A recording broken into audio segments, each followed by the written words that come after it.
მოგესალმებით კოლეგებო, გთხოვთ კენჭი უყაროთ წარმოდგენილ დღის წესრიგს. მადლობა. დღეს 4 საკითხი გვაქვს გასახილველი. პირველი გახლავთ საქართველოს მთავრობის მიერ საკანონმდებლო ინიციატივის წესით წარმოდგენილი საქართველოს კანონპროექტი საქართველოს საჰაერო კოდექსში ცვლილების შეტანის შესახებ და გამომდინარე კანონპროექტები. კანონპროექტი პირველი მოსმენით არის გამოსული მოხსენებელი საქართველოს ეკონომიკისა და მდგრადი განვითარების მინისტრის მოადგილე ქალბატონი თამარ იოსელიანი. გისმენთ ქალბატონ. მოგესალმებით ბატონო თავმჯდომარე, მივესალმებ პარლამენტის წევრებს. საკანონმდებლო ინიციატივის წესით პირველი მოსმენისთვის წარმოგიდგენთ საჰაერო კოდექსში ცვლილების შეტანის შესახებ საქართველოს კანონის პროექტ საკანონმდებლო პაკეტთან ერთად. პაკეტი მიზნად ისახავს საქართველოს კანონმდებლობის საავიაციო ობიექტებთან დაკავშირებით მოძრავი მოწყობილობების მიმართ საერთაშორისო გარანტიების შესახებ კეიპტაუნის 2001 წლის კონვენციასთან შესაბამისობაში მოყვანას და როგორც მოგეხსენებათ, აღნიშნულ კონვენციას ჩვენ მიუერთდით 2025 წლის 1 ივლისს და შესაბამისად აღნიშნული კონვენცია ჩვენთვის ძალაში შევიდა 2025 წლის 1 დეკემბერს. კონვენცია მიზნად ისახავს საავიაციო ტექნიკის შეძენისას კრედიტორისათვის მყარი საერთაშორისო სამართლებრივი გარანტიების შექმნასა და საავიაციო ობიექტების მესაკუთრის კრედიტორის უფლებრივი მდგომარეობის გაუმჯობესებას. შესაბამისად, კეიპტაუნის კონვენციასთან საქართველოს კანონმდებლობის შესაბამისობაში მოყვანისა და კერძო პირთა მიერ კონვენციით გათვალისწინებული უფლების დაცვისთვის ეფექტიანი საშუალებების უზრუნველყოფის მიზნით დღის წესრიგში დადგა შესაბამისად კანონებში ცვლილებების შეტანა და წარმოგიდგენთ საქართველოს საჰაერო კოდექსში ცვლილების შეტანის შესახებ საქართველოს კანონის პროექტს, სამოქალაქო საპროცესო კოდექსში ცვლილების შეტანის შესახებ საქართველოს კანონის პროექტს, საახსრულებლო წარმოებათა შესახებ საქართველოს კანონში ცვლილების შეტანის თაობაზე საქართველოს კანონის პროექტს, სახელმწიფო ბაჟის შესახებ საქართველოს კანონში ცვლილების შეტანის თაობაზე საქართველოს კანონის პროექტს და რეაბილიტაციისა და კრედიტორთა კოლექტიური დაკმაყოფილების შესახებ საქართველოს კანონში ცვლილების შეტანის თაობაზე საქართველოს კანონის პროექტს. პირველი კანონპროექტი ცვლილებები შედის საჰაერო კოდექსში და განისაზღვრება კეიპტაუნის კონვენციით გათვალისწინებული რეგულირების საქართველოს კანონმდებლობაში ასახვის მექანიზმები, ასევე ემატება შესაბამისი სამართლებრივი ტერმინოლოგია და განისაზღვრება სამოქალაქო ავიაციის სააგენტოს უფლება-მოვალეობები. მეორე კანონპროექტი ითვალისწინებს საპროცესო კოდექსში ახალი სპეციალური თავის დამატებას, რომელიც დაარეგულირებს კეიპტაუნის კონვენციის ფარგლებში უფლების დაცვის დროებითი ღონისძიებების გამოყენების გამარტივებულ წესს, რაც უზრუნველყოფს კრედიტორის შესაძლებლობას მიმართოს სასამართლოს უფლების დაცვის დროებითი ღონისძიებების გამოსაყენებლად. რაც შეეხება მესამე პროექტს საახსრულებლო წარმოებათა შესახებ საქართველოს კანონში შედის ცვლილება და ახსრულებას დაქვემდებარებულ აქტებს ემატება სასამართლოს ბრძანება კეიპტაუნის კონვენციით გათვალისწინებული უფლების დაცვის დროებითი ღონისძიების გამოყენების თაობაზე და ასევე განისაზღვრება მისი ახსრულების საფუძვლები, ასევე დაკონკრეტდება ის ღონისძიებები, რომელთა ახსრულებაც არ საჭიროებს ახსრულების ეროვნული ბიუროს ჩართულობას. მეოთხე კანონპროექტი ცვლილებები შედის სახელმწიფო ბაჟის შესახებ საქართველოს კანონში და შესაბამისად განისაზღვრება სახელმწიფო ბაჟის ოდენობა კეიპტაუნის კონვენციის ფარგლებში უფლების დაცვის დროებითი ღონისძიების გამოყენების თაობაზე სასამართლოში განცხადების შეტანისთვის. მეხუთე კანონპროექტი კი ეხება რეაბილიტაციისა და კრედიტორთა კოლექტიური დაკმაყოფილების შესახებ საქართველოს კანონში ცვლილების შეტანას და შესაბამისად არეგულირებს აღნიშნული კონვენციით გათვალისწინებული მოვალის მიმართ გადახდის უნარობის საქმის წარმოების ასპექტებს და ასევე სპეციფიკას. შესაბამისად ბატონო თავმჯდომარე წარმოდგენილი კანონპროექტების მიღება უზრუნველყოფს საქართველოს კანონმდებლობის კეიპტაუნის კონვენციასთან შესაბამისობაში მოყვანას, რაც ცალსახად გააძლიერებს კრედიტორთა უფლებების დაცვის მექანიზმებს და ხელს შეუწყობს საავიაციო სექტორში საქართველოს საერთაშორისო სტანდარტებთან შესაბამისობას. გთხოვთ მხარდაჭერას. კოლეგებო, კითხვები თუ გაქვთ? ერთი წინანდებით შემოდივარ იურიდიულ კომიტეტმა უნდა გაიაროს პარალელურად აღნიშნული კანონპროექტი და ვთხოვთ კენჭის ხრა თითოეულ საკითხზე განახორციელოთ საკითხების გავლის შემდეგ. თუ აქ კითხვები გაქვთ რამე, ვთხოვთ.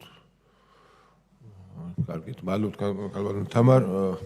გადავიდეთ შემდეგ საკითხზე, ეს გახლავთ საქართველოს მთავრობის მიერ საკანონმდებლო ინიციატივის წესით წარმოდგენილი საქართველოს კანონპროექტი საქართველოს საზღვაო კოდექსში ცვლილების შეტანის შესახებ.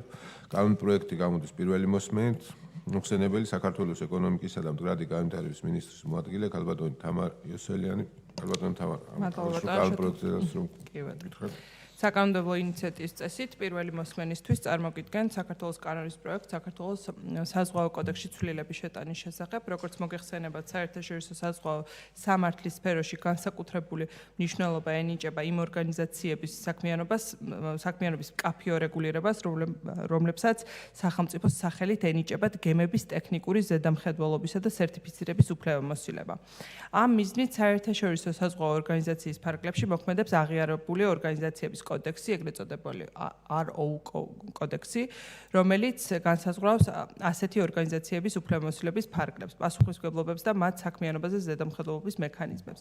მიუხედავად ამისა, მოქმედ კანონმდებლობაში აღნიშნულ კოდექსზე პირდაპირ და მკაფიო მითითება სრულყოფილად არ არის ასახული, შესაბამისად, საქართველოს საზღვაო კოდექსში კვლავ გვხვდება საერთაშორისო საზღვაო ორგანიზაციის მიერ გაუქმებული აქტები, რომლებიც აღარ წარმოადგენს აღიარებული ორგანიზაციების უფლებამოსილების გადაცემისა და მათი საქმიანობის რეგულირების მოქმედ სამართლებრივ საფუძველს.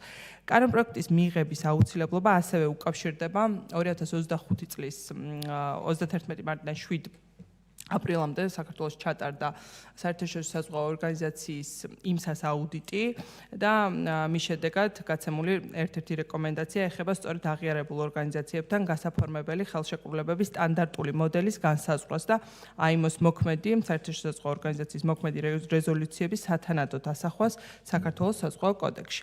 წარმოდგენილი კანონპროექტის მიზანია საქართველოს საზღვაო კოდექსში შესაბამისობაში მოყვანა საერთაშორისო საზღვაო ორგანიზაციის მოქმედ და განახლებულ დოკუმენტებთან, მათ შორის აღიარებული ორგანიზაციების კოდექსთან და 2022 წლის 24 იანვრის ცირკულართან, რომლითაც დამტკიცებულია ადმინისტრაციის სახელით მოქმედი აღიარებული ორგანიზაციებისათვის უფლებამოსილების გადაცემის ხელშეკრულების მოდელი.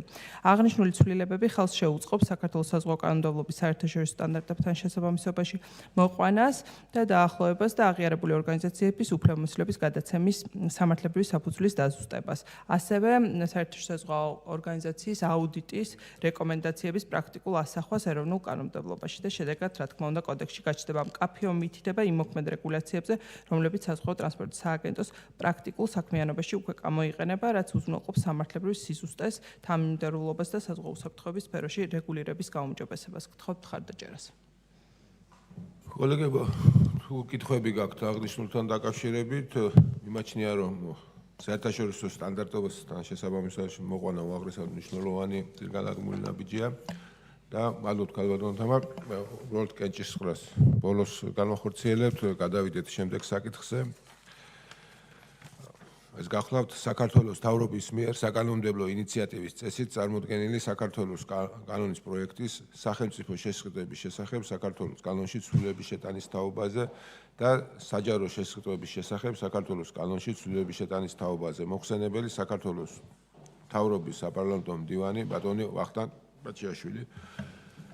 ისმენთ ბატონ ვახტანგ. მოგესალმებით, წარმოგიდგენთ სახელმწიფო შესყიდვების შესახებ საქართველოს კანონში შესატან ცვლილებას, რომელსაც თან სდევს თანმდევი კანონპროექტი საჯარო შესყიდვების შესახებ საქართველოს კანონში ცვლილების შეტანის თაობაზე. კანონპროექტით გათვალისწინებულია სახელმწიფო შესყიდვებთან დაკავშირებული დავების განხილვის საბჭოში, საჩივრის განხილვის საფასურის კორექტირება ზრდის მიმართულებით, დღეს არსებული სტანდარტის შესაბამისად გათვალისწინებულია დავების განხილვის საბჭოში საჩივრის წარდგენის საფასურის გამოთვლა სახელშეკრულებო ღირებულების 2%-ის თუმცა კანონით ასევე განსაზღვრულია მაქსიმალური და მინიმალური ზღვრები. ეს არის მინიმალური ზღვარი 100 ლარი, ხოლო მაქსიმალური ზღვარი 500 ლარი. აღნიშნული საფასურების შემოღების დროს სახელმწიფო შესყიდვების ბაზარი განსხვავდება დღეს არსებული სახელმწიფო შესყიდვების ბაზარისაგან, როგორც მოცულობით, ისე შემწყიდველი და მიმწოდებელი ორგანიზაციების რაოდენობით. შესაბამისად, არსებითად არის გაზრდილი დავების განხილვის საბჭოში წარდგენილი საჩივრების რაოდენობა, ვინაიდან დავების განხილვის საბჭო წარმოადგენს ეფექტურ მექანიზმს სასამართლოს გარეშე დავის გადაწყვეტისა და შესაბამისი ინტერესების სწრაფი დაკმაყოფილებისათვის 2021 წლიდან საჩივრების რაოდენობა არ ჩამოსცდენია 1000 და გასულ წელს მაგალითად 1146 საჩივარი იქნა წარდგენილი. საჩივარი მნიშვნელოვანი წინაპირობაა იმ შემთხვევაში, რომ მხარეებს აძლევს შესაძლებლობას ძირითადად ეკონომიკურ ოპერატორებს მოახდინონ საკუთარი ინტერესების სწრაფი რეალიზაცია იმ შემთხვევაში, თუ მათი ინტერესები დაკმაყოფილდება, თუმცა მოქმედი წესი უზრუნველყოფს იმას, რომ საჩივრის დასაშვება ცნობა იწვევს სახელმწიფო შესყიდვის პროცედურის წარდგენას. გამოიკვეთა ტენდენცია, როდესაც რიგ შემთხვევაში ჩანს კონკრეტული მიმწოდებლების ამ პრეტენდენტების მხრიდან საჩივრის მხოლოდ იმ მოტივით და იმ მიზნით წარდგენა, რომ სახელმწიფო შესყიდვების პროცედურები შეჩერდეს. ამას განაპირობებს ის ფაქტიც, რომ საჩივრის წარდგენის ქვედაზღვარი და საფასური ძალიან დაბალია და მაგალითად გვაქვს ესეთი შემთხვევები, როდესაც 86 ლარიანი ღირებულების მქონე პრეისკურანტის შემთხვევა იყო გასაჩივრებული და გადაიხადა პრეტენდენტმა 100 ლარი იმისათვის, რომ სახელმწიფო შესყიდვის პროცედურა ამ შემთხვევაში შეყოვნებულიყო. აქედან გამომდინარე მიგვაჩნია, რომ არ უნდა იყოს საფასური ისეთი, რომელიც მხარეს უფლების ბოროტად გამოყენებისაკენ, ანუ მხოლოდ იმ მიზნით გამოყენებისაკენ უბიძგებს, რომლის მიზანი არის არა ინტერესების დაკმაყოფილება, როგორც ფორმალური, ისე ეკონომიკური მიზანშეწონილობიდან გამომდინარე, არამედ ჯანსაღი მიდგომა და ზოგადად ამ მექანიზმის მართლზომიერად, ანუ სამართლიანად გამოყენება. შესაბამისად, მიგვაჩნია, რომ საფასურის 100 ლარიდან 500 ლარამდე წარდგენა მინიმალური ზღვარის შემთხვევაში, ხოლო 500 ლარიდან 1000 ლარამდე გაზრდა უზრუნველყოფს იმ რეალობასთან მისადაგებას, რომელიც გამორიცხავს ამგვარი შემთხვევების გამოყენებას. ასევე უნდა აღინიშნოს, რომ ეს საჩივრის წარდგენის საფასური არ წარმოადგენს